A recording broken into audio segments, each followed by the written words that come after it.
नै लोगोफोर दायो आङो निउ बङाइगाव जंसननिफ्राय फालाकासिम गाखोलांसिगोन। आङो गाखोबाय ओमफ्राय आं बेयावनो ससे ब्लग खालामलांनोसै सर्टनो ओमफ्राय नोंथांमोना बेखौ नायलांब्लानो जाबाय आरो।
सोलायफैबावबाय आं लोगोफोर नै आयै लाजाखाले गोसोम संनोसै दाबो खानाखै कलिकटआवनो दं आं दा। ओमफ्राय दा थांसिगोन थालस्रि थांगोन, थालस्रिनिफ्राय आं बास गंसे सोलायबावगोन।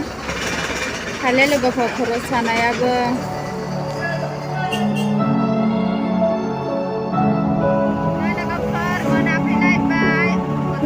ओरैबायदि मोनाफैलायखाबाय लोगोफोर नै माने बासाव जा माने गाखोनाय समावहाय बासआ ओरैबायदि ट्राफिक जानानै थानांदों। ओमफ्राय दा आं ओरैबायदि मोनाफैबाय हरनि 11थासिम जाफैखाबाय। ओमफ्राय दा आं ब्लगखौ बावनो दोनथ'नोसै माने मोनखासिगोन। ओमफ्राय आं गाबोन रुम मोननायावहाय मोनसे ब्लग खालामफिनबावगोन।